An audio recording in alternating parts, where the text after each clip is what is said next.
शाश्वत देश में सदियों से हम निरंतर बहती हैं। भारत भूमि और जन जन की सेवा हम करती हैं। प्रतिशोध नहीं, प्रतिकार नहीं, ये कैसा अनुबंधन है। सदियों से चलता आया माँ बच्चों का पावन बंधन है। अंतर मन वाणी कहती है, हम सबकी रक्षा में बहती हैं। शाश्वत देश में सदियों से हम निरंतर बहती हैं। हमने अपना तन मन जीवन मानव हित में बिताया है। निर्मम मानव ने तो निष्दिन जी भर के हमें सताया है। कलुषित होकर, पीड़ा सहकर, निर्मल सबको करती है। शाश्वत देश में सदियों से हम निरंतर बहती हैं। ममतामयी गंगा यमुना कावेरी बनकर जीवन संवारा है। अवनी का आंगन गुंजित हो, महिमा को तेरी निखारा है। प्रकृति ही माँ, प्रकृति ही प्रभु, हम सेवा से ही निखरती हैं। शाश्वत देश में सदियों से हम निरंतर बहती हैं। भारत भूमि और जन जन की सेवा हम करती हैं। अभी मैंने जिस कविता का पाठ किया उसके रचयिता कमल किशोर राजपूत जी हैं। इन पंक्तियों से आप समझ ही गए होंगे कि आज हम किस विषय पर संवाद करने जा रहे हैं। जी हाँ, चुभन के दर्शक भली भांति जानते हैं कि उत्तराखंड से टिहरी के विधायक किशोर उपाध्याय जी ने गंगा सहित सभी पवित्र नदियों, हिमालय और समुद्र के अस्तित्व को बचाने के लिए एक मुहिम चला रखी है। उनकी इस मुहिम में हम सब उनके साथ हैं। इसी श्रृंखला में आज चुभन पर हमने एक संवाद का आयोजन किया है, जिसमें विधायक किशोर उपाध्याय जी तो हमारे साथ होंगे ही, उनके साथ ही महाराष्ट्र से डॉक्टर नारदी जगदीश पारिक जी और कर्नाटक से कमल किशोर राजपूत जी भी हमारे साथ होंगे। इन सब से चुभन के दर्शक भली भांति परिचित हैं। आइए उनका संक्षिप्त परिचय प्राप्त करते हैं। देवभूमि उत्तराखंड से विधायक किशोर उपाध्याय जी हमारे साथ होंगे। आप उत्तराखंड की टिहरी विधानसभा सीट से तीसरी बार विधायक निर्वाचित हुए हैं। राजनीतिक शख्सियत तो आप हैं ही, लेकिन आपकी पहचान एक पर्यावरणविद की भी है। आपने जम्मू कश्मीर से लेकर अरुणाचल प्रदेश तक बहुत कार्य किए हैं और कई आंदोलनों से भी आप जुड़े रहे हैं। अभी भी आप गंगा सागर से होकर आए हैं और वहां आपने क्या संकल्प लिया, आज हम उन्हीं से जानेंगे। हमारे साथ महाराष्ट्र मुंबई से डॉक्टर नारदी जगदीश पारेख नंदी जी होंगी। आप बहुमुखी प्रतिभा से संपन्न एक अद्वितीय व्यक्तित्व हैं। उन्हें मैं हिम्मत की प्रतिमूर्ति कहती हूं, क्योंकि ऐसी शारीरिक अवस्था जिसमें कोई भी शायद इतनी हिम्मत ना रख सके, लेकिन नारदी जी हर परिस्थिति का सामना हंसकर करती हैं और कोई भी कार्य या विषय पर उनसे बात करो तो पूरी हिम्मत और जिम्मेदारी से उसे निभाने का प्रयास करती हैं। साहित्य की लगभग हर विधा में आपका लेखन है। आज के इस संवाद में हमारे साथ होंगे बेंगलुरु से कमल किशोर राजपूत जी। आपका जन्म देवास मध्य प्रदेश में हुआ, जो अपने आध्यात्मिक माहौल के लिए जाना जाता है। और कमल राजपूत जी पेशे से डीआरडीओ रक्षा मंत्रालय में वरिष्ठ वैज्ञानिक रहे।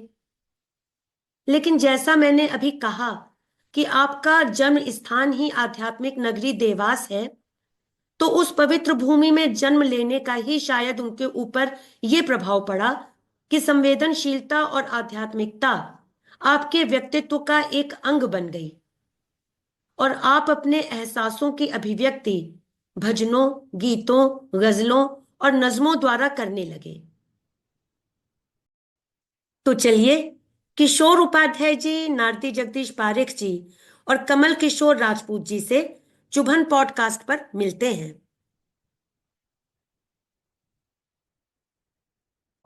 नमस्ते सर, मैम। आप तीनों का चुभन के पटल पर हार्दिक अभिनंदन है।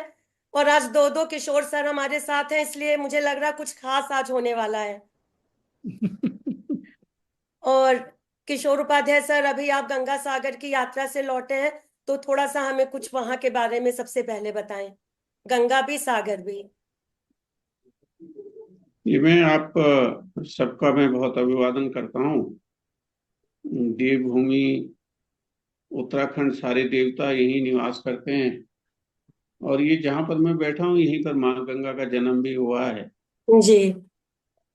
हम बहुत लंबे समय से सुंदरलाल बहुगुणा जी, हम सब लोग जो हैं, ये हिमालय बचे और गंगा बचे। अभी जो रिपोर्ट है वो बहुत ही सबके लिए चिंता का विषय है। और विशेषकर जो मुंबई में जो लोग रह रहे हैं या जो सागर के किनारे जो लोग हैं उनके लिए तो बहुत ही चिंतित उन सबको होना चाहिए। अभी मैं गंगा सागर गया तो मुझे तो बहुत रोना आया वहां पे, क्योंकि हम ये मानते हैं कि माँ गंगा और यमुना हमारी बेटियां हैं। और वहां पर उनका वो समुद्र में विलीन हो जाती, मैं ये नहीं कहूँगा कि उनका अवसान हो जाता है, लेकिन अवसान ही समझिए, उसके बाद उनका अस्तित्व तो नहीं रहता। तो मुझे बहुत जो है वहाँ काफी जो है वो भावुक सा हो गया, तो रोना बड़ा आया वहां पे। लेकिन वहाँ जो सबसे बड़ी चिंता का विषय है, गीता में भगवान कहते हैं कि मैं मुनियों में कपिल मुनि हूँ। और वहाँ कपिल मुनि का आश्रम है, और माँ गंगा के अवतरण की अवधारणा भी वहीं से शुरू हुई सागर के पुत्रों को तारने के लिए। लेकिन जो बड़ा चिंता का विषय है, जिस पर कि शायद वो लोग भी ध्यान नहीं दे रहे हैं और हम लोग भी ध्यान नहीं दे रहे हैं, कि जो पहले कपिल मुनि जी का जहाँ आश्रम था, वो 30 किलोमीटर दूर था, जो है जहाँ पर अभी कपिल मुनि जी का आश्रम है। तो इसका मतलब कि उसमें समुद्र ने, जो ये अभी मेल्टिंग हो रही है, हिमालय जिस तरह से बिखर रहा है, टूट रहा है, गंगा जिस तरह से सूख रही है। और अभी तो ये है कि मैंने अभी तथ्यात्मक कुछ विद्वानों से बात करके आपको भेजा भी है कि हिमालय पर 1/3 जो है वो बर्फ रह गई है। और उसके साथ में जो बर्फ की परत का जो हिसाब था, वो मतलब लगभग दुगना कम हो गया है। तो ये चेतावनी है हम सब के लिए कि अगर यही स्थिति रही तो हिमालय पर अगर बर्फ नहीं रहेगी तो भारत तो जो हो पूरे विश्व के सामने बड़ा संकट है। और हमारी जो आर्थिक राजधानी है मुंबई, उसके लिए तो बहुत बड़ा संकट है आज के दिन में। और पता नहीं वो लोग सोच रहे हैं कि नहीं सोच रहे हैं। मैं जब बहुत पहले, जब मैं प्रधानमंत्री जी के साथ था, तो उस समय जो है वहां से एक साहब वो सेव मुंबई सोसाइटी चलाते थे। तो उस समय वो आए थे, अब मैं नाम भी भूल गया उनका। तो मेरे विचार से हमको अभी से, ये क्योंकि ये मानव जनित है, जो भी स्थिति पैदा हो रही है, ये ईश्वर द्वारा नहीं पैदा की गई है। ये मानव जनित जो है, ये सारी की सारी स्थितियां बन रही हैं। और पूरे दुनिया के लोग अगर इकट्ठे हो जाएं, जैसे गांधी जी कहते थे कि भाई लोगों के लालच का तो कोई जो है उसका आप कुछ नहीं कर सकते, लेकिन ईश्वर ने हमने इतना तो दिया है कि जो लिविंग जो जितने भी हैं, तब चाहे चराचर जो है वो जीवित रह सकते हैं। तो मैं भावना जी बहुत ही इन सब जो सरोकार हैं उनके प्रति बहुत चिंतित रहती हैं। और आपने पहले भी और इसके बाद आज भी आप सब लोगों के साथ एक जो विमर्श रखा है, मैं बहुत कम लोगों में इस तरह की चिंतनशीलता देखता हूँ। तो मैं भावना जी, मैं आपको बहुत बधाई भी देता हूँ। और मुझे पूरा भरोसा है कि इसका कुछ न कुछ जो है असर होगा।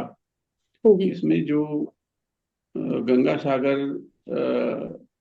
में जाकर के आपने कहा कि गंगा सागर का अनुभव तो मेरा काफी कोई अच्छा नहीं रहा। इसलिए कि जब मुझे ये पता चला कि 30 किलोमीटर पृथ्वी की तरह समुद्र बढ़ गया है, तो हमारे लिए बहुत चिंता करने का विषय है ये। कैसे उसका समाधान होगा, विद्वत जन उस पर विचार करेंगे। तो उसके बाद मुझसे जो हो गया, मैं तो परसों जा रहा हूँ, प्रयागराज जा रहा हूँ, वहां मैंने सभी संत लोगों को कहा है मैंने कहा आप सब कह रहे हैं कि हमने हिमालय पर तपस्या की, हमको सारी सिद्धियां मिल गई हैं। मैंने कहा मैं तो हिमालय में ही पैदा हुआ, हमारे सारे लोग हिमालय में पैदा हुए, उनको एक रत्ती भर भी कोई सिद्धि नहीं मिली है। मैंने कहा कुछ तो भाई हमको भी बताओ कि हिमालय में कुछ दिन रह के आपको सिद्धियां कैसे मिल जाती हैं। और दूसरा जो सवाल है कि जब आपने सारी सिद्धियां वहां प्राप्त की हैं, तो आज हिमालय आपसे कह रहा है कि जो सिद्धियां आपने ली हैं उसके एवज में कुछ जो है आप इस हिमालय के लिए करिए कि इसकी लाइन मेंटेन रहे। प्रयागराज जाने का और वहाँ के साधु संतों से विचार विमर्श करने का मेरा 2 दिन का कार्यक्रम है, 14 और 15 तारीख का। देखिए वहाँ विलुप्त जो सरस्वती हुई है, कुछ सरस्वती माँ कुछ रास्ता दिखाएगी, जी गंगा यमुना वहाँ पे। तो मैं भावना जी आप पर सभी जो साथ में जुड़े हैं उनको मैं बहुत अभिवादन और प्रणाम करता हूँ इस पवित्र धरती से। सर, आपने सागर की बात की, आपने मुंबई की बात की। हमारे साथ मुंबई से डॉक्टर नारदी जगदीश पारिक जी हैं।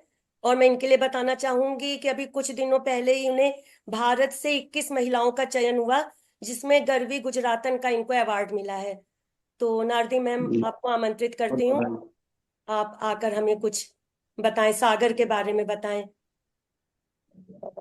सबसे पहले तो मैं आपके बारे में कुछ बताऊंगी। भावना जी, भावना का वो सैलाब है ओहो। जो सब कुछ छोड़ के अपने साथ बहा देती है। और उनकी पहली युधिष्ठिर दृष्टि के बारे में कहती हूँ कि पूरे विश्व में से कहाँ से वो एक एक शख्सियत ढूंढती है वो पता नहीं चलता। आप लोगों की उदारता है मैम, आप लोग इतना कहते हैं, कुछ भी नहीं हूं मैं भी। नहीं। और बाकी आज मैं अपने आप को भाग्यशाली समझती हूँ कि इतनी दो बड़ी शख्सियत कि जिनके इरादे हिमालय से उत्तम और गंगा से पावन है, उनसे आज मेरी मुलाकात का योग हुआ है, वो आपने ही कराया है। तो मैं धन्य हुई हूँ। बाकी आप दोनों के सामने सचमुच मैं अनपढ़ जैसी हूँ, अशिक्षित हूँ। सच्ची आप लोगों का जो ज्ञान है, डेडिकेशन है। बाकी हम तो बंबई में समुद्र के किनारे रहने वाले हैं, उसकी लहरों में भीगने वाले हैं, मगर उसके ऊपर से जो ठंडी ठंडी हवा की सुर्खी आती है ना, उसके साथ उसकी सिसकियां भी सुनाई देती है। मैं सिसक रहा हूं आज, क्योंकि मुझ पे चलता माफियाओं का राज। मैं तो रत्नाकर हूं, रत्न लुटाने बैठा हूं, मगर लूटने के बाद जो मुझे सरपाव मिल रहा है ना, उससे मैं झिझक गया हूं। कब तक चुप रहूंगा, कब तक सहूंगा?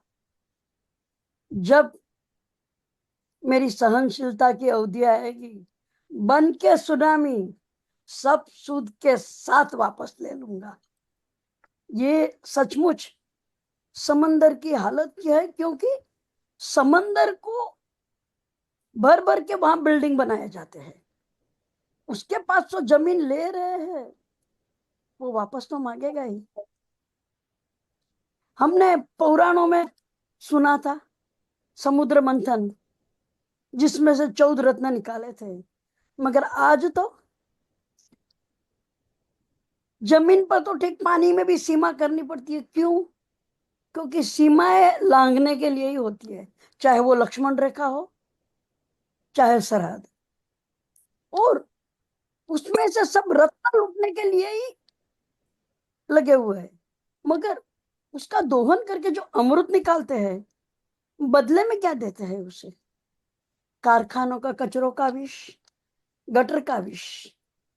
और ये जो विष देकर समुद्रीय जीवों को जीना आराम कर देते हैं, और वो नहीं सोचते कि ये अपना ही नुकसान कर रहे हैं, क्योंकि जो समुद्रीय जीवों का भक्षण करते हैं वो वही गंदगी अपने पेट में डाल रहे हैं। तो मुझे लगता है कि मानवी खुद अपनी कब्र खोद रहा है। बाकी पर्यावरण वो परिवेश है जो पृथ्वी की रक्षा करता है, उसके लिए हम खुद खतरा कर रहे हैं।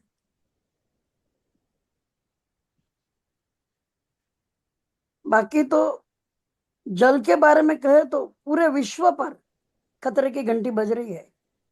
जल के बारे में तो अफ्रीका का एक शहर तो निर्जलीय घोषित कर दिया है। हमारे लातूर में भी ट्रेन से और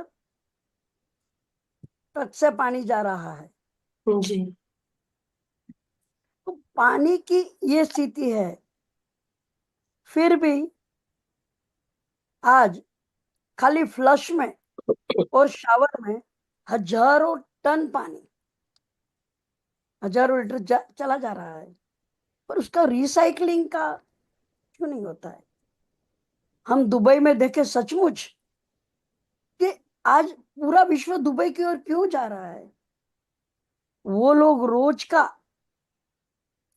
30 मिलियन जल उसको प्रोजेक्ट में लेकर परिवर्तित कर पीने लायक बना रहे हैं, उस पे ऊपर खर्चा भी इतना ही कर रहे हैं रोज का। तो आज वो अमीर देश है तो उनके लिए कुछ कर भी रहा है।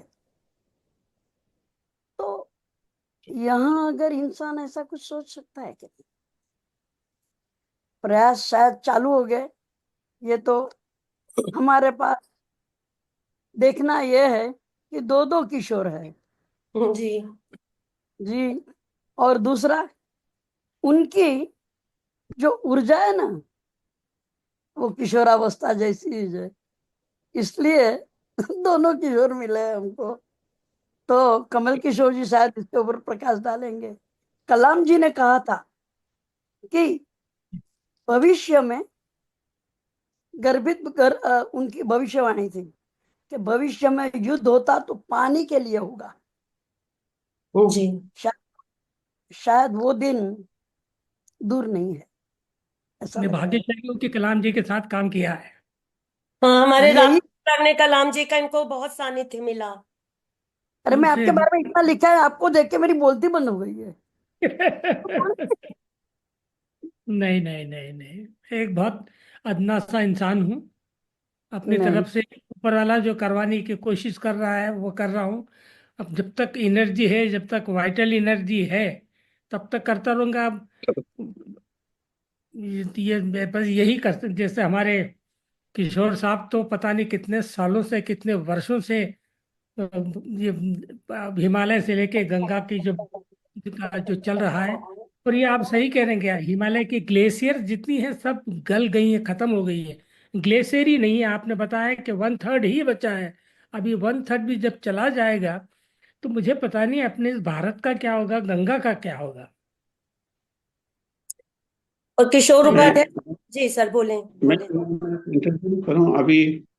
आप कह रही थी कि अगला विश्व युद्ध पानी पर होगा, उसकी भी कहानी मैं आपको थोड़ा सा 1 मिनट में समाप्त कर देता जी हूँ। बिल्कुल, बताएं सर। प्रणब मुखर्जी जी हमारे बहुत पुराने बड़े भाई जैसे थे, लेकिन उनके साथ हम मजाक भी बहुत करते थे। जब वो डिप्टी चेयरमैन प्लानिंग कमीशन थे तो मैं उनके पास वैसे गया मिलने के लिए। मैंने कहा मैं गंगोत्री जा रहा हूँ। उन्होंने कहा कि मेरे लिए थोड़ा सा वहां से जल ले आना। मैंने कहा दादा वहाँ गंगा जल है ही नहीं, तुम्हारे लिए कहाँ से लाऊं। तो उन्होंने कहा कि तुम बहुत मजाक करते हो। मैंने कहा मैं मजाक नहीं कर रहा हूँ, सही बोल रहा हूँ। तो उनके जो अ, उस समय सीनियर एडवाइजर थे जल पे, वो नवला वाला साहब थे, बी एन नवला साहब वाला, बाबू भाई नवला वाला, गुजरात से बड़ौदा में रह रहे हैं अभी। उनको बुलाया तो उन्होंने कहा कि नहीं, वो सारी नदियों की यही हालत है।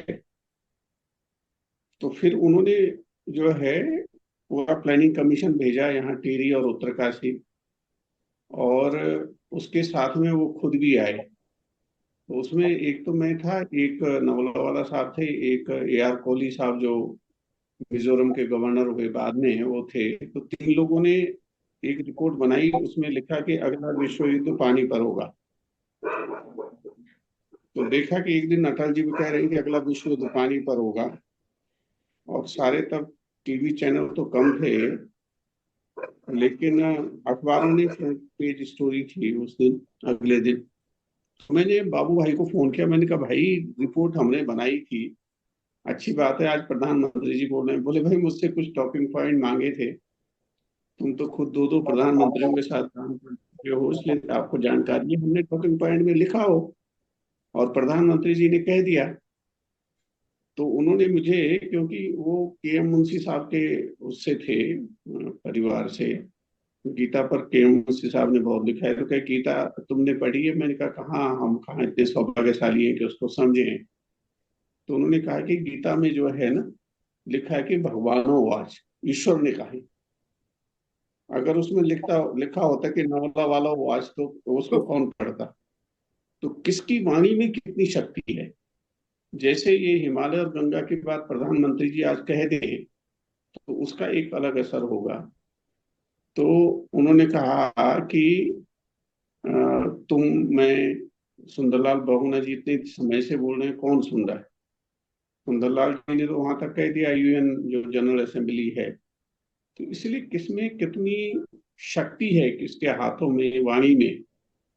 जैसे हमारे मुंबई के जो हमारी बहन जी हैं, आप हैं, हमारे दूसरे किशोर जी, तो अगर जो लोग वहां से शक्तिशाली स्थानों पर हैं, अभी आप कह रहे थे कि क्या होगा, हिमालय पिघलेगा। हमने तो पिछली बार जो कार्यक्रम किया था उसमें कहा ही था, टूटता पिघलता हिमालय और सूखती गंगा।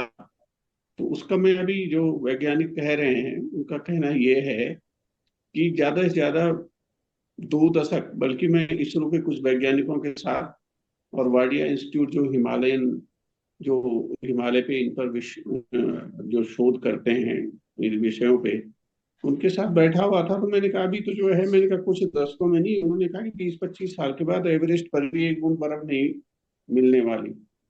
तो भारत तो जो है उसकी स्थिति क्या होगी आप देख ही रहे हैं।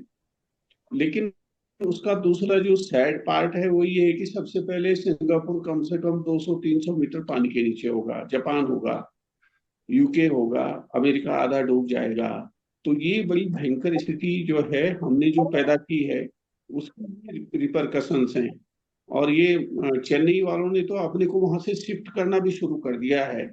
जैसे मैंने कहा ना कि वहां पर गंगा सागर में समुद्र पृथ्वी की तरफ बढ़ गया है, जो हम कभी कहते हैं कि प्रभु ने जो है अवतार लेकर के, सूखा लेकर के और पृथ्वी को जो है सागर से निकाला, तो मुझे लगता है कि फिर दोबारा उसी तरह की स्थिति पैदा हो रही है। जिस तरह से, अगर हिमालय क्या पिघलेगा, खाली हिमालय की बात हो रही है। अभी मैम बात कर रही थी तो वेनेजुला में तो जो है वो सारे ग्लेशियर पिघल गए हैं।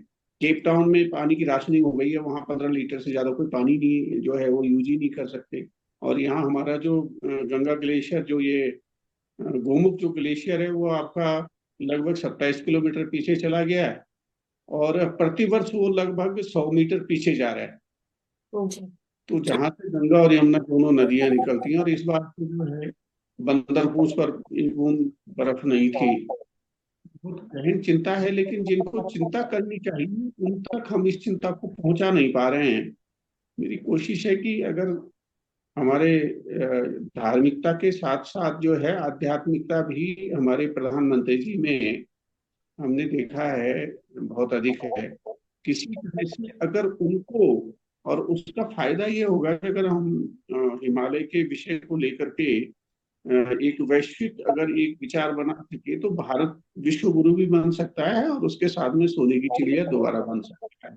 बिल्कुल। क्योंकि हिमालय आने के लिए जो है, आपको भारत की मदद के बिना वो हो नहीं सकता है। तो उस पर मेरे ख्याल से विचार करना चाहिए। बाकी सुधी जन है, जैसा आप कहेंगे, हम तो अब गिलहरी जैसा प्रयास कर ही रहे हैं। जी। फलीभूत हो उसकी मैं माँ गंगा से प्रार्थना करता हूँ। जी। जी सर, जैसा आपने सर कहा कि सरस्वती विलुप्त है, यहाँ आप आ रहे हैं महाकुंभ में, मतलब बहुत छोटा मुंह बड़ी बात है, मैं तो कुछ हुई नहीं इस लायक कि कुछ बोलूं। लेकिन जैसा आपने कहा कि सिद्धियां लोगों को मिल जाती हैं और इस तरह की बातें करते हैं, तो ये तो बहुत ही छोटा काम है कि अगर हम लोग, मतलब इसको तो अगर करा जाए तो जरूर सफलता मिले।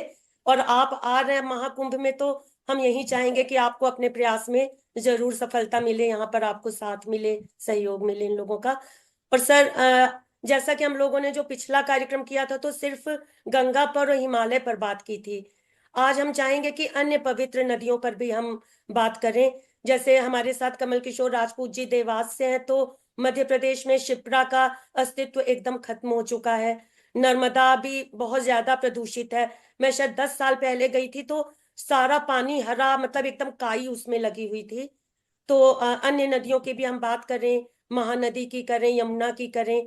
दिल्ली में हमारी मोदी जी कुछ प्रयास करें कि दिल्ली में यमुना जो है वो अब कुछ उसका शुद्धिकरण हो सके। और किशोर उपाध्याय सर, आप तो जिस भूमि से हैं, उत्तराखंड से, वो तो वहां तो प्रकृति ही प्रेरणा देती है सबको।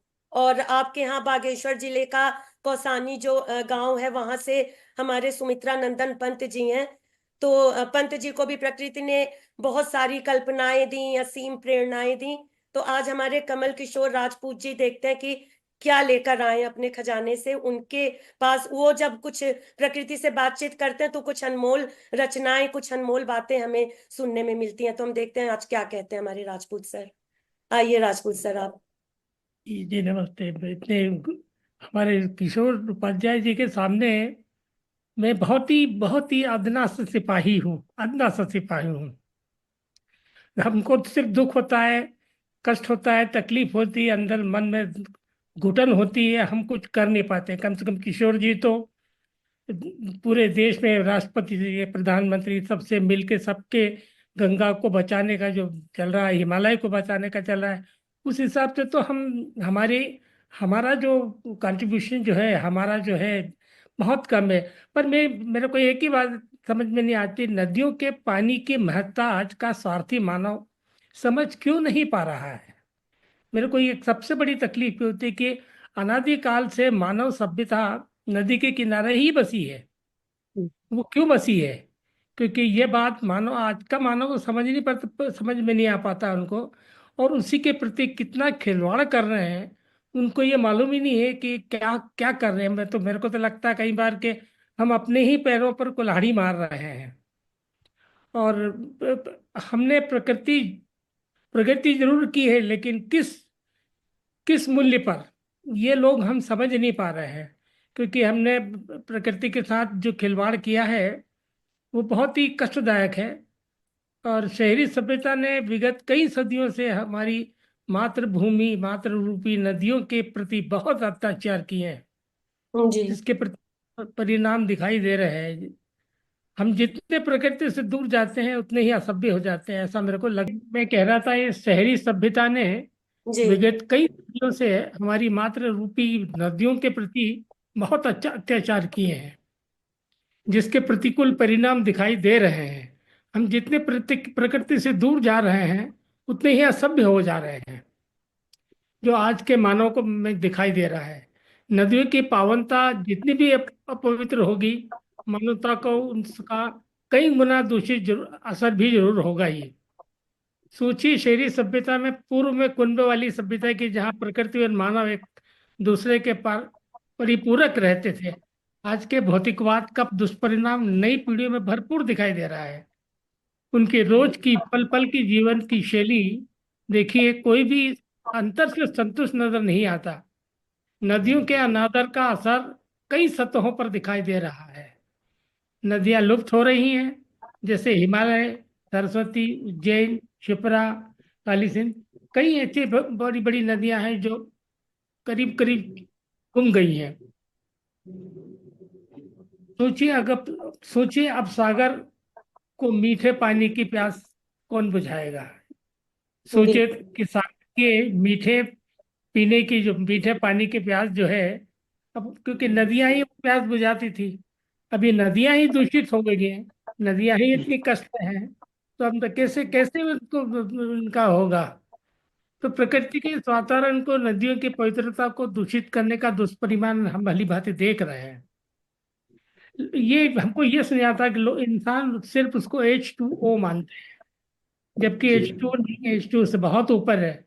इसके ऊपर समझो, पानी ही हमारी सभ्यता की नींव की रीढ़ की हड्डी है। अगर समय के पहले हमें हम ये समझ नहीं पाए और समझ नहीं पाए, तो आने वाली पीढ़ियां हमें कभी क्षमा नहीं करेगी, माफ नहीं करेगी। वक्त की नाजुकियत को समझना होगा। ऑक्सीजन और कार्बन डाइऑक्साइड के सही प्रतिशत का असर पानी और वनस्पति के जगत पर आधारित है, और पानी इसमें मुख्य है। पानी के बिना ना तो वनस्पति जगत होगा और न ही मानव जगत, या यूं कहूं खुद मानवता ही डूब जाएगी। जितना जल्दी हम इस बात को समझेंगे उतने ही आगे बढ़ने को बढ़ पाएंगे। अचानक मेरे को याद आया रहीमन का।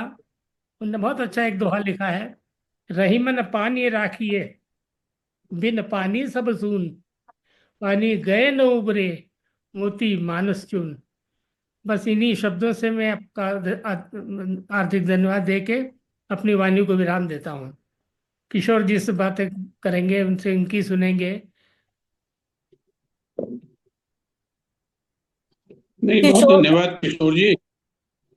क्या मुझे बोलना है आप कुछ? हाँ, जी आपको ही सर, बोलना है कि मैं किशोर सर, मैं आपने गंगा सागर जब आप गए थे तो आपने वहां से एक वीडियो भेजा था मुझे, और आप काफी जी। भावुक थे। आपने कहा कि आपके सारे सगे संबंधियों की अस्थियों को आपने विसर्जित किया है, और आप कह रहे थे कि मतलब कण आकर जो लग रहे हैं, तो आपको लग रहा था कि शायद उनका ही अस्तित्व है उसमें कुछ। मतलब इस टाइप से हम लोग सोचते हैं, अस्थि विसर्जन करते हैं हम गंगा में या कहीं पर भी पवित्र नदियों में, या जैसे आप गंगा सागर गए। तो क्या अगर इस तरह से इतना बुरा हाल होगा सर, तो जैसे लगता है कि हमारे अपने हमसे दूर हो रहे हैं। इस बारे में कुछ बताएं, क्योंकि आप इतना संवेदनशील है, मैं आपसे जानना चाहूंगी।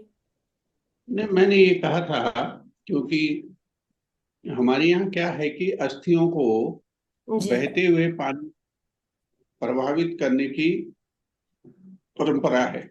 जी।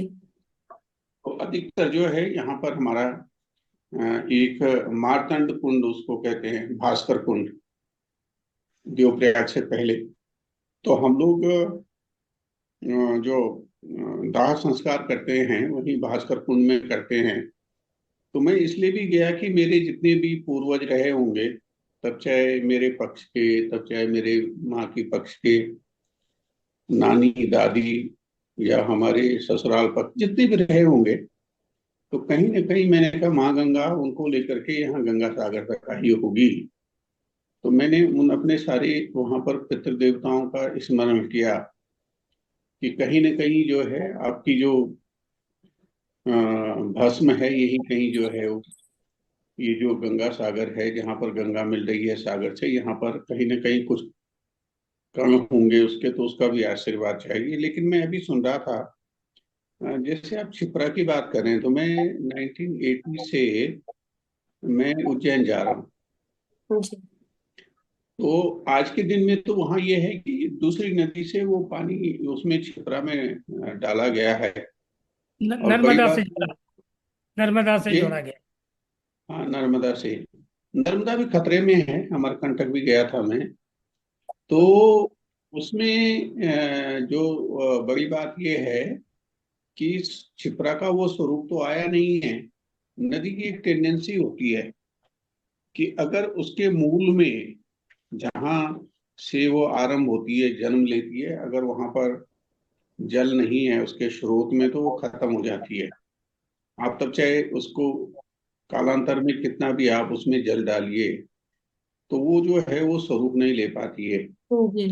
अब जैसे अभी प्रयागराज में है, अब जैसे सरस्वती, ये तो अब साइंटिफिकली जो है प्रूवन है कि भाई सरस्वती नदी थी, लेकिन जो है हम ही लोगों ने उसको समाप्त कर दिया। यहाँ बहुत सी जो नदियां हैं वो समाप्त हो गई हैं उत्तराखंड में। फिर नदी की एक टेंडेंसी, अगर आप गंगा वहां जाइए, गोमुख जाइए, तो वहां तो बहुत कम जल है।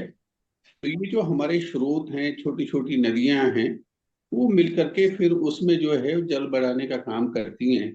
और तब गंगा सागर में ये लगता है कि गंगा जो है खुद ही सागर है। तो वो धीरे धीरे सब खत्म हो रहा है। तो उसको जो है पुनर्जीवित करने के लिए, जैसे अभी कह रहे थे, आप कह रहे थे कि भाई हमारी आने वाली पीढ़ियां माफ नहीं करेंगे। अरे आने वाली पीढ़ियां रहेंगी तभी तो माफ करेंगी। जीवन के लिए सबसे पहले मैं कई बार कह चुका हूं कि हम लोग जो हमको बच्चों को सिखाना चाहिए वो हम सिखाते नहीं है कि हमको जिंदा रहना है चराचर को। तो सबसे पहले हमको वायु चाहिए, पवन, फिर हमको जल चाहिए। बिना ऑक्सीजन के 2-3 मिनट से ज्यादा जिंदा नहीं रह सकते हैं। बिना जल के आप 3 दिन मैक्सिमम, नहीं तो कोई भी वाइटल ऑर्गन फेल हो जाएगा।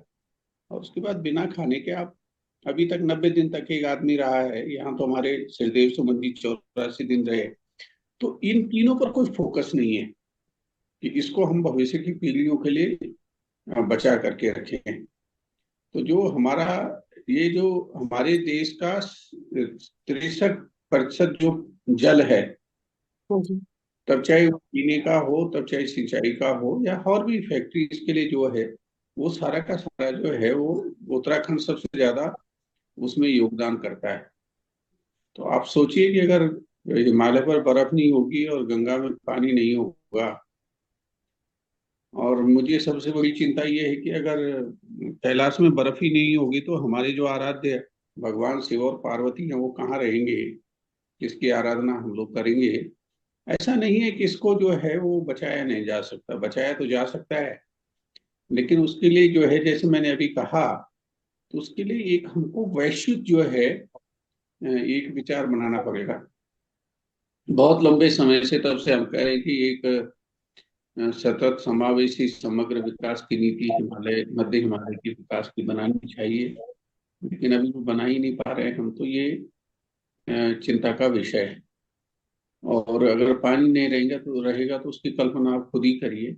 और सबसे पहले उन लोगों की इसकी चिंता करनी चाहिए जिनके हाथ में तब चाहे पैसे की ताकत है, और तब चाहे उनके पास तब चाहे सत्ता की ताकत है। जी बिल्कुल। मुझे लगता है हम अभी तक उनको उस तरह से जो है समझा नहीं पा रहे हैं। हम तो 7 तारीख को मई को जो है वो गंगा दशहरा होता है, ये माना जाता है कि 7 मई को भी ही माँ गंगा ने जन्म लिया था।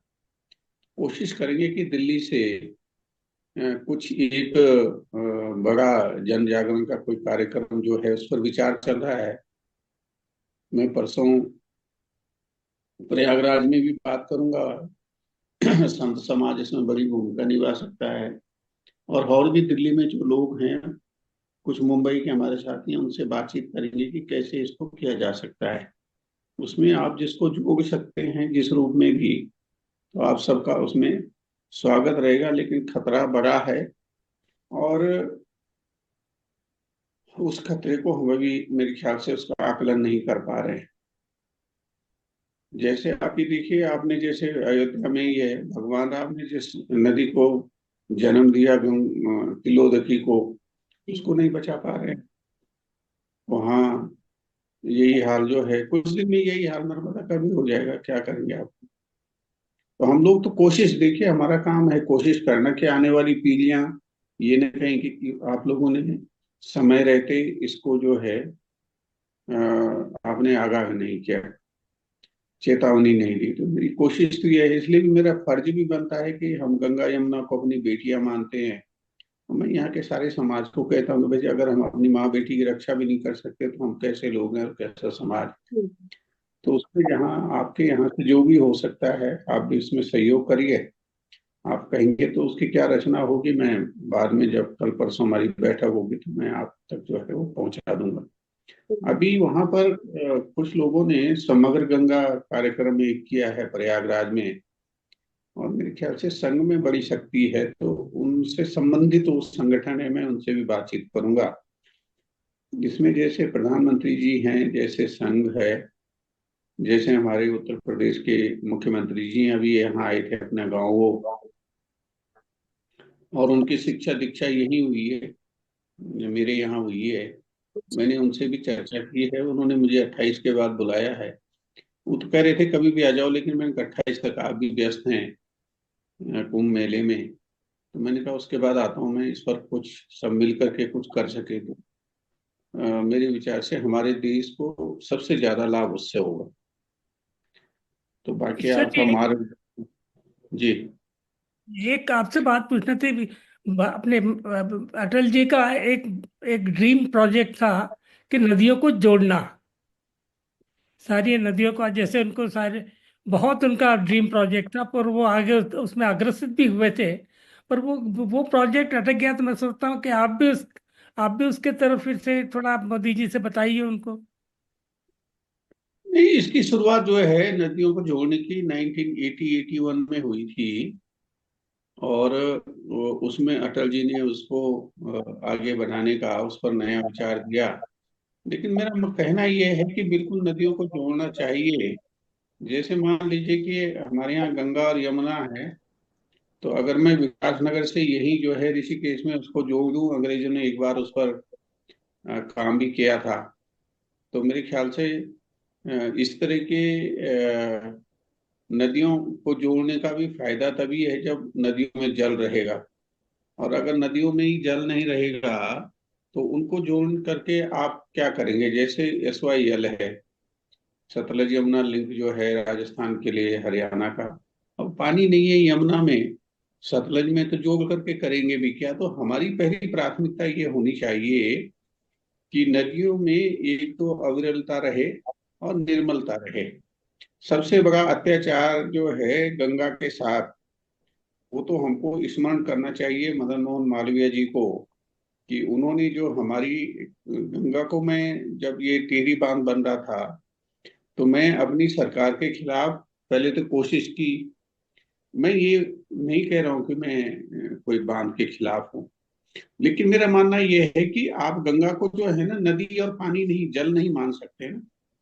जिसमें ये भावना हो कि एक बूंद गंगा जल अगर हमारे महाप्रयाण के समय मिल जाए तो हम सीधे सारे, हमको मोक्ष मिल जाएगा और परों के चरणों में स्थान मिलेगा। मैंने बड़ी कोशिश की कि यहाँ इतना बड़ा बांध न बने। भगीरथ गंगा को लाए और हरिद्वार में जो है जाह्नवी नाम पड़ा तो उसको रोक दिया गया था। वैसे काम हमने टिहरी में कर दिया कि 18 महीने तक उसमें आगे कोई पानी नहीं गया। अब आगे उसका क्या असर होगा, उसमें गंगा जल है कि नहीं है? क्योंकि गंगा की उत्पत्ति जो गोमुख से है वो भागीरथी के रूप में है। और उसमें जब अलकनंदा विष्णुपदी जब मिलती है तब जाकर के देवप्रयाग में वो गंगा बनती है। और आगे फिर तब वो गंगा सागर तक गंगा है। तो सबसे बड़ा अपराध तो जो है, मुझे लगता है कि हमने ये बांध बना करके, कि भगीरथ ने जो इतनी तपस्या करके लाए थे उसको हमने वहां पर समाप्त कर दिया। और उससे बड़ा अपराध हरिद्वार में जो अपर गंजेज नहर जो बनी, उस समय मदन मोहन मालवीय जी थे, तो उन्होंने चलो एक छोटी धारा जो है वो, जो पेरिनेरियल जो उसका वो है, उसमें छुड़वा दी, तो इतना नुकसान नहीं हुआ था। लेकिन मैं अभी भी बहुत से लोग जो गए हैं वहाँ, संत लोग भी, उनसे मैं निवेदन कर रहा था। मैंने कहा प्रयागराज में आप स्नान कर रहे हैं, लेकिन जो कानपुर में है, कानपुर में सारा का सारा वहाँ जो टेनरीज हैं, गाय का चमड़ा, हर तरह का चमड़ा, और वो सब जो है उसमें डाल देते हैं गंगा में। तो उस गंगा में क्या स्थिति रही होगी, कितनी निर्मलता है। सबसे बड़ा अपराधी मैं उसको मानता हूँ जिसने नदियों में जो है ये गंदे नाले डालने का जो जिसने प्रयोग किया। उससे बड़ा अपराधी कोई नहीं हो सकता। और उन नालों को कैसे हम जो है गंगा से या नदियों से हटा सकते हैं, अगर उनको हटा देंगे, और वो किया जा सकता है, थोड़ा पैसा लगेगा, ऐसा नहीं है कि वो नहीं किया जा सकता है, वो किया जा सकता है, लेकिन वो एक, उसके लिए एक विस्तृत योजना की आवश्यकता है। तो अगर आप चाहते हो कि भाई आपकी आने वाली पीढ़ी जिंदा रहे, तो विरासत के रूप में उनके लिए पानी तो आपको छोड़ना पड़ेगा। पानी होगा तभी जंगल भी होंगे, तभी जो है अन्न भी होगा, नहीं होगा तो फिर सब चीजें खत्म हैं। और मुझे लगता है कि 20-25 साल के बाद आप लोग शतायु हो, वैसे तो पूर्ण आयु 120 साल की है, 120 साल तक आप लोग जो है आपका जीवन हो। लेकिन ऐसा जीवन का क्या करेंगे जब हमारे बच्चों के पीने का पानी भी नहीं होगा? तो अगर आप कुछ उसमें कर सकते हैं तो जो जहां पर है उसको मेरे ख्याल से करना चाहिए, और जो भी योगदान कर सकते हैं। देखिए 7 मई को हम लोग क्या उसमें लोगों की क्या राय बनती है। अभी गोविंदाचार्य जी ने भी एक मीटिंग की थी जल जंगल जमीन पे दिल्ली में। उसमें मैंने यही बात रखी कि मैंने कहा संघ इसमें बहुत महत्वपूर्ण भूमिका निभा सकता है। आप संघ के साथ बातचीत करें और इसको एक वैश्विक जो है, मान लीजिए, अब मैं नहीं बात कर सकता ना, ना जो है भावना जी आप कर सकती हैं, ना किशोर जी कर सकते हैं, कि अगर सिंगापुर के राष्ट्रपति को ये समझाना है कि तुम 10-20 साल के बाद डूब जाओगे, तो वो मेरा उसमें नहीं है ना, प्रभु ने अभी इतनी शक्ति नहीं दी है। हाँ, हमारे पीएम अगर उनसे बात करेंगे तो बिल्कुल ठीक। भारत को लाभ मिल सकते हैं। आपको सारी टेक्नोलॉजी जो लेटेस्ट है वो फ्री मिल सकती है। आपको जो है उनको जोड़ करके भारत जो है वो जो रीजनल जो हमारी ताकतें हैं, हिमालय खाली हमारा थोड़ी है, भूटान भी है, नेपाल भी है, चीन भी है, पाकिस्तान है। अब कोई दूसरा अगर उस मुद्दे को ले लेगा तो फिर हम पीछे रह जाएंगे। उसकी लीडरशिप आपको मिल सकती है। आप यूनाइटेड नेशंस जैसी बड़ी संस्था का जो है उसमें जैसे नैम बना था उस तरह का निर्माण कर सकते हैं, लेकिन वो मेरे हाथ में नहीं है ना। ईश्वर ने अभी इतनी शक्ति नहीं दी है। हाँ, ये विचार दे सकते हैं।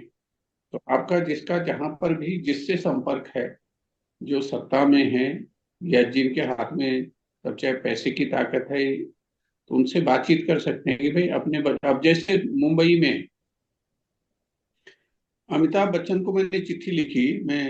मैंने 84 का उनके चुनाव में बड़ी मदद की थी जब मैं पीएम का इलेक्शन इंचार्ज अमेठी में था, कि मैंने कहा, भाई तुम्हें तो गंगा छोरा गंगा किनारे वाले से इतनी सारी शक्ति मिली है, उसमें कुछ करो। उन्होंने चिट्ठी का जवाब भी नहीं दिया, जबकि उनके पिताजी के अस्थि विसर्जन में मैं और अमर सिंह जी और वही थे और नारायण दत्त जी थे यहाँ हरिद्वार में, जब हरवंश राय बच्चन जी का देहांत हुआ। वैसे जो है वो कपूर फैमिली है कि भाई वो राम तेरी गंगा मैली। तो आप खाली गंगा से लाभ लेकर के अगर चले जाओगे और उस पर कुछ करोगे नहीं, तो मेरे ख्याल से जिनकी आवाज में दम है, अब जैसे अंबानी जी ने, मैं तो बड़े वाले अंबानी जी को जानता था, लेकिन अब इतने बड़ा ग्रुप हो गया है, अब इतना बड़ा उन्होंने अपना जो है वो आवाज बनाया है। अब कल वही भगवान करे डूब जाएगा अगर, तो क्या करेंगे उसका, एक चीज बताइए। तो ये चीजें उनको, वो लोग व्यस्त रहते हैं, उनके पास इतना समय नहीं होता है। तो जिसके जो कनेक्शन हैं उनको बताने की जरूरत है, और फिर एक समग्रता के साथ इस पर जो है हम लोग कुछ कर सकते हैं। आप बताइएगा, कुछ आपके सुझाव हो तो। 7 मई से पहले हमको कुछ ना कुछ करना है। 7 मई गंगा माँ का जन्मदिन है, उस दिन दिल्ली से कुछ ना कुछ जो है एक नई प्रेरणा से लेकर के कुछ करेंगे। अभी आपने सर विदेशों का जिक्र किया, सिंगापुर का किया, तो साउथ ईस्ट यूरोप के एक विद्वान है हमारे साथ, क्रोएशिया कंट्री है, चारों तरफ से वो समुद्र से घिरा, और टूरिज्म वहां का सारा समुद्र से ही है। तो मैंने सोचा था मैं उनसे भी किसी दिन बात करके पूछूंगी कि आपके यहाँ, उनके यहाँ भी समुद्र की दशा पे खतरा ही होगा। और बाकी सर, जैसा कि अभी आप तो आ रहे हैं, प्रयागराज आ रहे हैं, लेकिन मैं चाहूंगी कि फिर आप कभी अयोध्या जी का भी कार्यक्रम बनाए। शायद आप बीच में आए भी थे, लेकिन मतलब मिल नहीं सके हम। तो मैं चाहूंगी कि यतीन्द्र मिश्रा जी जो है वो काफी कुछ करते हैं, हम लोग उनसे भी एक बार निवेदन करेंगे और कहेंगे कि 28 जैसा आपने तिलोदकी 28 गंगा का जिक्र किया भी, तो उसके लिए मैंने, अब मैं मतलब मेरे तो मुंह से भी नहीं निकलता, मैंने वहां के कुछ मीडिया के लोग थे उनसे बात की, तो वो कह रहे अरे वो तो अब एक नाला बन गई है। तो क्यों नाला बन गई है, हम उसको सुधार नहीं सकते हैं? तो ये सब बातें हम लोग, आपने जैसा कहा कि जिनकी आवाज में दम है उनसे तो हम कर ही सकते हैं सर। नहीं, मुझे वहां, मैं विशेष रूप से अयोध्या जब गया था और बहुत शॉर्ट नोटिस पर गया मैं, जी। जबकि मेरे यहाँ बहुत से कार्यक्रम थे, तो वहां पर जो उनके कोषाध्यक्ष हैं, राम जन्मभूमि ट्रस्ट के अध्यक्ष हैं शायद गोविंद गिरी जी, तो अच्छा। उनसे मैंने बातचीत की। मैंने कहा कुछ आपको करना चाहिए इस पे। लेकिन जब मैंने वहाँ जिक्र किया तिलोदकी नदी का, तो वहाँ अयोध्या वालों को ये पता ही नहीं था कि भाई यहाँ पर कोई तिलोदकी नदी भी थी। सरयू की हालत तो और भी खराब है वहाँ पर। जी। तो मैं 28 तारीख के बाद में आऊंगा, लखनऊ आऊंगा। जी। तो अगर मिश्र जी उसमें कुछ कर सके, उनकी जिम्मेदारी भी बनती है बिल्कुल। वहाँ के राजा, तो चाहिए तो हमको वहां भी जा भी सकते हैं। अयोध्या मेरे ख्याल से 200-100 किलोमीटर होगा वहां से। मैं पिछली जी, बार तो 100 किलोमीटर है बस। जी। तब तक तो राम मंदिर बना नहीं था। मैं 18-19 में जब मैं वहां गया था, तो उस समय तब रामलला उसमें थे, टेंट में थे। तो उस समय मैंने कहा था, मैंने कहा सरयू में पानी है ही नहीं बचा हुआ। लेकिन देखिए, कोई भी आदमी जो वो कुछ कर सकते हैं जो जिनके हाथ में शक्ति है। जी तो आप लोग जिनको आप जोड़ रहे हैं उनसे कहिए किससे, या वहां मान लीजिए किशोर जी हैं वहां से जो एमपी हैं वहां के, उनसे वो बात कर सकते हैं कि भाई आप बात करो, संसद में बात करो, बिल्कुल। आप पीएम साहब से बात करो, जहां से हमारी बहन जी हैं वो बात कर सकती हैं, जो भी वहां से एमपी हो। मैं और लोगों को भी देख रहा हूँ कि क्या हो सकता है, मुझसे जो हो पाएगा एक गिलहरी के भांति मेरा फर्ज बनता है ना, बिल्कुल सर आप इसलिए तो कि पर्यावरणविद है, एडवोकेट ये है और विधायक भी है, तो आपके पास जितनी सत्ता है उससे तो हम की पर इतने बोल के जब भी बारिश होती है तब नदियों रौद्र रूप धारण करके कितना विनाश करती है, तो उस वक्त उसके पानी को कुछ भी हम ये नहीं कर सकते, जमा नहीं कर सकते, ऐसा कुछ नहीं हो सकता है कि जो रौद्र विनाश कर दिया उससे अच्छा है कि उस समय कहीं भी हम स्टोर कर सके, ऐसा कुछ भी होता है कि भूगर्भ में भी पानी का स्तर तो 800 फीट के नीचे चला गया है। बिल्कुल। पहले कुआं खोदते तो 20-25 फुट, 30-40 फुट में पानी निकलता था, अभी तो नहीं निकलता है। तो ऐसा कुछ भी है कि वी कैन स्टोर इट, नहीं, ये देखिए कर ऐसा सकते। है कि देखिए ऐसा है कि हम लोग तो आज से नहीं, 87 से, बल्कि 85 में तत्कालीन प्रधानमंत्री जी को हम लोगों ने ये सुझाव दिया था कि गंगा पर कुछ करना चाहिए, तब गंगा एक्शन प्लान बना था। और हम और सुंदरलाल बहुगुणा जी जब श्रीनगर जम्मू कश्मीर से हमने यात्रा शुरू की थी, तब एन वोहरा साहब और हमने साथ में काम किया था, तो होम सेक्रेटरी भी रहे, वहाँ के गवर्नर रहे। तो हमने जब उनसे बातचीत की तो कहने लगे, यार किशोर, ये तो मैंने रिटायरमेंट के बाद गुड़गांव में थोड़ा सा जो है वो अपना जमीन ली थी, अब हर साल जो है 100-200 फुट पानी नीचे चला जाता है, तुमने बड़ी देर कर दी इसको शुरू करने। मैंने कहा तुम तो यार मजे कर रहे हो गवर्नर बन के, मुझसे ज्यादा ताकत तो तुम्हारे हाथ में है, आप क्यों नहीं उसको शुरू करते, और आप जम्मू कश्मीर के तो राज्यपाल भी हो। अरुणाचल प्रदेश तक गए, हर व्यक्ति से बातचीत की, ये जरूर हुआ उसके बाद की जो हमारे तत्कालीन धूमल साहब थे हिमाचल के मुख्यमंत्री, उन्होंने उसमें इनिशिएटिव लिया और उन्होंने सारे जो हिमालयन राज्यों के चीफ मिनिस्टर हैं उनकी बैठक बुलाई।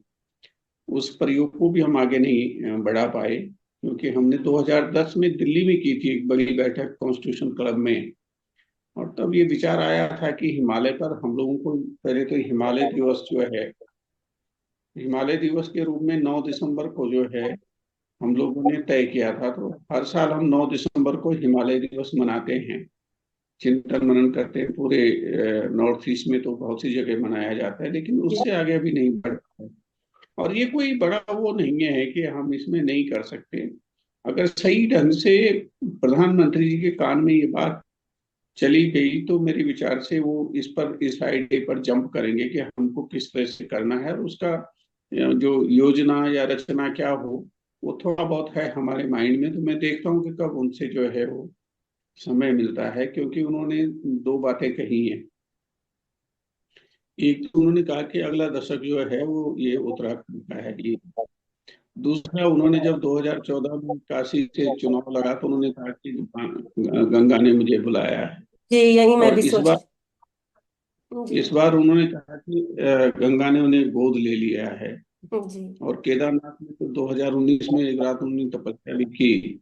तो मुझे ये लगता है कि उनका हिमालय के प्रति, और हिमालय में वो अभी मैं जब पिछले साल अभी गया था मैं केदारनाथ जी के दर्शनों के लिए, एक शंकराचार्य जी की इच्छा थी कि मैं उनके साथ चलूं।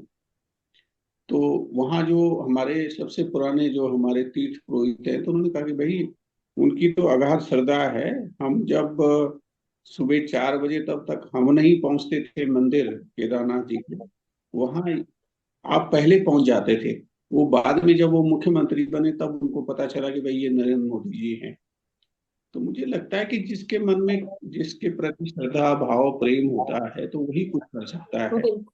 तो आप में से भी अगर कोई जो है वहां तक आपके कोई संपर्क सूत्र है तो आपको भी बात करनी चाहिए कि स्थिति विकट हो रही है, और हम लोगों को इस पर कुछ करना चाहिए। और ये मैं आपको विश्वास दिलाता हूँ कि भारत को उस पर 5 पैसे नहीं खर्च करने पड़ेंगे जो हमने रचना और जो योजना बनाई। अरे वाह।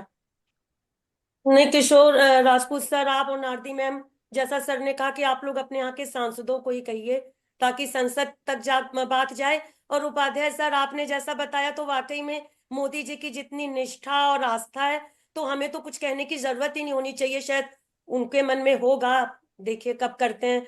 और बाकी आप जैसा कहेंगे, हम लोग तो आपके साथ हैं। आपकी आवाज पहुंचेगी तो हम सबकी पहुंचेगी। आवाज तो आप ही पहुंचा सकते हैं। बाकी एक बात बिल्कुल। बताऊं कि जब भी पर्यावरण दिन होता है, जोरों शोरों से सब जगह होता है, मगर बाद में उसका कोई मतलब नहीं। तो ये है ना, पेड़ और पत्तों को पानी पिलाने जैसा है। मगर अगर जो शिक्षण संस्था देश की रीढ़ है, अगर बच्चे हैं ना, सचमुच बोलो, ये जो शिक्षण नीति है ना, एक जापान में और चीन में 1 से 10 साल के बच्चों को पढ़ना नहीं होता है। 1 से 10 साल के बच्चों को पढ़ाई नहीं, मगर उसमें पेट्रियोटिज्म, आपका मानवीय मूल्य, नीति मूल्य और पर्यावरण, इसके बारे में आज जापान क्यों अग्रसर है कि बच्चों में जो पानी डाला। और ये उस टाइम वो ब्लॉटिंग पेपर जैसे होते हैं, जब तक 8-9 साल के होते हैं, 1 2 3। तो उस वक्त अगर उसमें ये सब भावनाएं उंडल के पढ़ाई का जो आज मैं मेरे घर में ही देखती हूँ, 5 साल का बेटा है, उसको सेंटेंसेस लिखने हैं, व्हाट अ प्रेशर। तो उससे जगह उसको मॉरल क्यों नहीं दे सकते।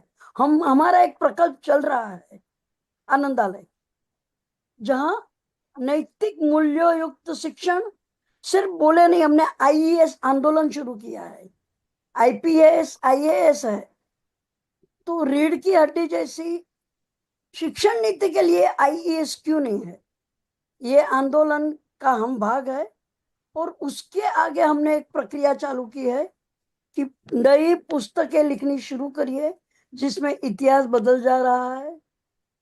मैथ्स का भी यही हाल है। तो ये जो छोटे छोटे प्रकल्प वो प्रयत्न कर रहे हैं, तो ये जस्ट मेरा एक सुझाव है कि जी बिल्कुल अगर ठीक। अगली पीढ़ी के बारे में आप जो बता रहे हैं ना, तो अगली पीढ़ी को अगर खड़ा होना है, तो अभी से उसमें कुछ जल सिंचन शुरू करे उसके दिमाग में, तो शायद वो लोग भी आगे आएंगे। जी इसके बारे में तो आप भी ज्यादा बता सकते हैं, कमल किशोर जी। राजपूत सर, नहीं आप मैं कुछ कहना चाहेंगे, सुझाव अपना? और नहीं नहीं, ये कहना चाहें किशोर भाई, ये हमारा जो विश्व में जो प्लास्टिक की त्रासदी है, जी प्लास्टिक हमारा सबसे बड़ा दुश्मन है। और इस प्लास्टिक ने हमारी नदियों को, हमारे सब में ना, हर तरफ से हमारी सभ्यता को ठेस पहुंचाई है, नुकसान पहुंचाया है, कष्ट पहुंचाया है। इसके लिए भी कभी कुछ, इसके बारे में भी आप किशोर भाई, आप भी कुछ इस बारे में भी सोचते हैं इसके अंदर? नहीं, हमारे यहाँ भी जो है सरकारें, और हम भी उसके हिस्सा रहे, मंत्री भी रहे, तो जैसे मद्य निषेध है, क्योंकि हमने सबसे पहला प्रोग्राम शराबबंदी का किया था, जिसमें 17-18 मुकदमे भी लगे थे हमारे ऊपर। तब मैं 12वीं में पढ़ता था। तो जब मैं हम उसमें विधानसभा में जब चर्चा बजट पर होती थी, तो पहले शराब का बजट आता था कि इस बार इतनी बिक्री बढ़ी है, और नीचे आता था कि मद्य निषेध में हमने इतना पैसा खर्च किया है। जी तो प्लास्टिक का भी वही हाल है। हम ये करते हैं कि प्लास्टिक बंद होना चाहिए। ये तो पूरे भाई विश्व प्लास्टिक बंद, विश्व के तो वो सारी के सारी जो फैक्ट्री पर वो वैश्विक बंद स्तर होनी। पर यह समस्या है। नहीं नहीं, हम उसके मूल में क्यों नहीं जाते हैं? जैसे अभी यमुना का बड़ा असर रहा भारतीय, जो हमारी पार्टी को सत्ता में लाने का दिल्ली में। अब हम कह रहे हैं कि हम यमुना को साफ करेंगे, लेकिन गंदी क्यों, किसने उसमें नाले डाले? पहली बात तो ये है। दूसरा ये है कि वो खाली दिल्ली में नहीं जो है साफ होगी, आपको उसका जो मूल है यमुनोत्री, वहां से उसकी शुरुआत जब करेंगे, तब जाकर के दिल्ली में जो है या वृंदावन में या इलाहाबाद में, तब वो साफ होगी। तो वो प्रायोरिटी अब देखिए, ऐसा है ना कि मैं मुझ में हनुमान जी जैसी ताकत तो है नहीं। आपके आशीर्वाद से हनुमान जी जैसी ताकत जिस दिन आ जाएगी तो ये सब कर लेंगे। तो जितना भी गिलहरी जैसा प्रयास कर रहा हूँ वो कर रहा हूँ। एक न एक दिन देखिए, विचार मरना नहीं चाहिए, मुद्दे मरने नहीं चाहिए। बिल्कुल सर, जितना अपनी सरकार के बहुत खिलाफ अच्छी सुप्रीम बात कोर्ट तक आपने जा कही, सकता हूँ, नहीं मरने हाँ, चाहिए। नहीं मरना चाहिए। तो कोशिश करनी चाहिए जिससे कि जाते वक्त कम से कम आदमी को ये न लगे कि मेरा जो कर्तव्य और फर्ज था समाज और आने वाली पीढ़ियों के प्रति, हमने उसको जो है समय रहते उन चीजों को लोगों के सामने नहीं रखा या उन मुद्दों पर लड़े नहीं। नहीं तो मेरे ख्याल से मैं अकेला आदमी होगा पॉलिटिकल फैटर्निटी का जो इन विषयों पर चर्चा करता है या उनके जी, लिए थोड़ा बहुत कोशिश कर रहा है कि चीजें ठीक हों। बाकी आप भी देखिए, जो हो सकता है 1 से 11 होते हैं, फिर 3 मिल गए तो 111 होते हैं, फिर अगर मान लीजिए 4 मिल गए तो 1111 हो जाते हैं। इस हिसाब से कुछ करना पड़ेगा। मेरे हाथ में तो जो है मैं वो कोशिश कर ही रहा हूँ। नहीं, ये प्लास्टिक पे भी जरा आप देखिए कभी कुछ, इसको भी आगे बढ़ाइए, इस मुहिम मुहिम को भी आगे बढ़ाइए। जी। ठीक है सर, आपने अपना व्यस्त समय दिया और हमें इतना कुछ बताया, तो हम भी आपके आभारी हैं, क्योंकि ये तो हमारा भी फर्ज बनता है कि इस पे हम कुछ करें। और आप लोग कुछ कहना चाहेंगे सर? मैं 28 को जब वहां आऊंगा ना, 28 के बाद जी जी, अ, उनसे आदित्यनाथ जी से मिलने के लिए, तो आपको मैं बता दूंगा। ठीक है सर, फिर बिल्कुल देखते हैं। देखते हैं। राजपूत सर, लगता है किशोर सर जो है वो डिस्कनेक्ट हो गए हैं और हमारा कार्यक्रम अब अपने अंतिम चरण की ओर ही है। तो एक वैज्ञानिक के तौर पर आप कुछ कहना चाहेंगे सर? मैं वैज्ञानिक के तौर से इतना ही कहूंगा कि अनादिकाल से सीमित मानव असीमित प्रकृति की खोज में है, लेकिन ये अद्भुत यात्रा कभी समाप्त होगी या नहीं, ये सवाल मेरी अंतर्मात्मा पूछती रहती है लगातार। मानव ने भले ही प्रकृति की खोज में अपनी बुद्धि, ज्ञान और पंच इंद्रियों को की जिज्ञासा की मदद से ब्रह्मांड की कई गुत्थियों को सुलझाया है, जी, लेकिन वो अंततः असमर्थ ही रहेगा खुद और प्रकृति जगत की संरचना के रहस्यों को समझने और उनको सुलझाने में उसे नतमस्तक होना ही होगा। वाह, तो मैं आज की हमारी त्रासदी जो है पानी की है, हमारी त्रासदी प्लास्टिक की है, और ये पूरा जो विश्व जो है, इस ये समझ ही नहीं पा रहा है कि आने वाले 10 15 20 50 साल में इस त्रासदी का कितना शिकार हो जाएगा। इसके लिए जितना जल्दी हम जाग जाएं उतना ही सवेरा हो सकता है, वरना अंधकार की तरफ हम जा रहे हैं। और मैं नहीं चाहता हूं कि किशोर जी जैसे व्यक्ति के साथ में जो गंगा और हिमालय के पीछे कई सालों से अपनी मेहनत लगा रहे हैं, हम जी। भी जुड़ के उनके साथ आगे बढ़ा के लोगों को हम जागरूक करें कि हमको कैसे इसको आगे बढ़ाने का है। यही यही मैं कहना चाहूंगा। हाँ राजपूत सर, आपको याद होगा हम लोगों ने पिछले साल जब रामलला आए थे तो जनवरी में हम लोगों ने राम जी के ऊपर एक अंतर्राष्ट्रीय वेब संगोष्ठी की थी। उसमें जी हमारे किशोर उपाध्याय सर आए थे। तो उन्होंने जी ऑन रिकॉर्ड भी बोला था, बाद में ऑफ रिकॉर्ड भी उन्होंने मेरे से बोला कि आप राम पर कार्यक्रम कर रहे हो, आप शिव जी पे करते हो। क्योंकि उसके पहले हम लोगों ने मृदुल कीर्ति मैम और क्षमा मैम के साथ शैव दर्शन पर किया था। तो उन्होंने कहा आप शिव जी पे कर रहे हो, राम जी पे कर रहे हो, जब हिमालय नहीं होगा तो शिव जी कहाँ रहेंगे और राम जी का हम कहाँ ढूंढेंगे? तो वही वाली बात है, सरयू में इतना प्रदूषण है, अयोध्या में, जैसा भी किशोर उपाध्याय सर कह भी रहे थे। और तिलोद की गंगा का जिक्र उन्होंने किया। तो आपने बिल्कुल ठीक कहा कि हमको इन सब चीजों को सोचना होगा, खाली बात करने से कुछ नहीं होगा। हम लोगों को इन चीजों का मंथन करना होगा, सोचना होगा। और आप लोग भी किशोर उपाध्याय सर के साथ संपर्क में रहिए, और वो जैसा हम लोगों को बताते रहे हम लोग करते रहेंगे। नारदी जी, मैम, अंत में आप कुछ कहना बस चाहेंगे? ठोस कार्य की जरूरत है। जी, शब्दों की जगह कुछ ठोस कार्य अगर कर सके तो ही नहीं नारदी इसमें में सफल सकते हैं। शब्द जो है कभी कभी ठोस कार्य करने की हमको प्रेरणा दे जाते हैं, ये बात होती ये तो है। है ना? तो बस ये हमारे शब्द जो हैं, आप लोगों के शब्द जो है वो हम सबको कुछ प्रेरित कर सके, यही हम लोगों का प्रयास होना चाहिए। बस बस ये जरूर होगा, साथी हाथ बढ़ाना, जी बिल्कुल। यही हम सबको मिलके करना है। जी एक अकेले थक बाकी जाएगा। प्रकृति के आगे तो सब लाचार है। बिल्कुल। जी बिल्कुल सही बात, बिल्कुल सही ये बात। महासत्ता है, जी जी जी। वो वो कब अपना कौन सा रूप दिखाएगी नहीं समझ सकते। प्रसाद जयशंकर प्रसाद जी की पंक्तियां हैं कि सर नीचा कर जिसकी सत्ता, सब करते स्वीकार यहाँ, सदा मौन हो सुमिरन करते जिसका वो अस्तित्व कहाँ।